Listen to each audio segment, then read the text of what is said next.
Zian, thanks for joining us. First of all, how has life been for you as a Burnley player for the last month or so? Yeah, quite good. We won 2 games out of 2, so that's obviously a good start. And then apart from that, you've got all the practical stuff, obviously, which is a bit, you try and do it as well and as quickly as possible, but that's always a bit messy because maybe no one realizes, but you also have to like move places, obviously, and organize all that stuff. But that's going the right way as well.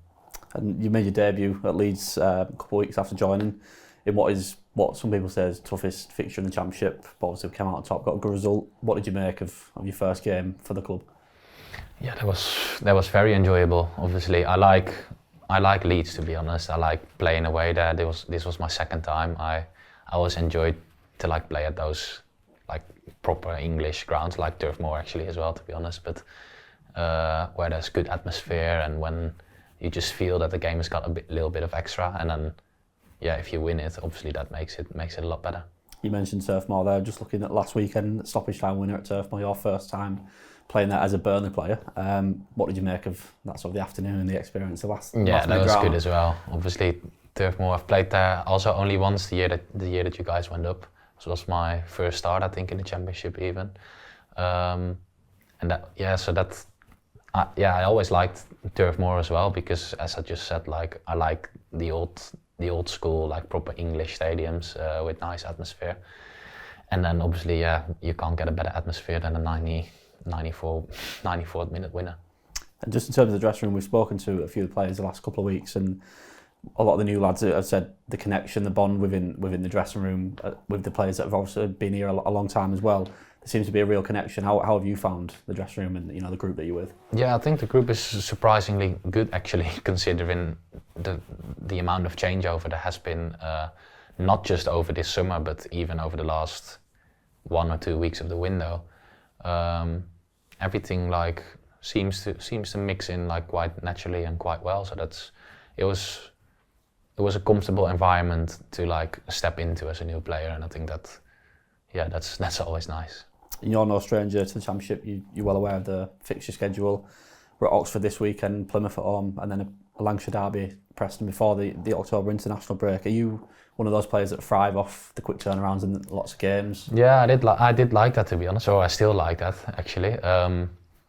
For me, those are the best weeks. I think maybe every player would say it, but you do it for the game. So when you play on a Saturday and then you can go again on the Tuesday or the Wednesday, and then again, it's just nice if you get into that rhythm, especially if you're winning. Like winning streaks in double game weeks are amazing because sometimes within 6-7 days you can get nine points on the board. So always enjoyable. And just looking at this weekend, going to Oxford, they're unbeaten at home. They've won all their 3 home games that they've had in the league. They'll be well up for it. What are your thoughts going into that one? Yeah, so I haven't played against Oxford ever yet because obviously they've just been promoted. But their record speaks for itself. I think if you win 3-3 home games as a newly promoted team as well, I think that's very impressive. So we have to probably roll up our sleeves and be really ready for that. There's not going to be.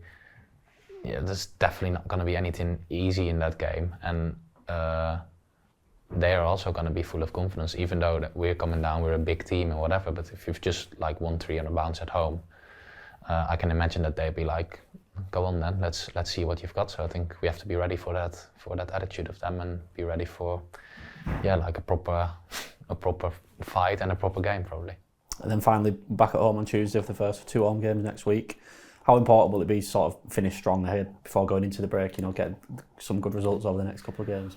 Yeah, if you look at the long term over the season, it doesn't really matter because you can obviously lose maybe 1 game, but you never want to do that. But for everyone's feeling, and we're all living in the present, obviously we want to win every game. And when you've got some time off with the international break, it's always like you definitely not want to lose or go into a bad like if you've just played a bad few games and then you've got a week off, you can't enjoy your days off really, because we might get a few days off where if you're doing well and you're getting wins and everything is going nicely and you get a few days off, then everyone is leaving with a smile and coming back in with a smile as well. So I don't know. It's always a bit double because you want to win every game, regardless of having a week off or not. Well, not a week off, but a weekend without football or not. So it is similar, but also a little bit different. Well, good luck this weekend, and fingers crossed we'll leave in Turf Moor next weekend with a smile as well into the break. Thank you.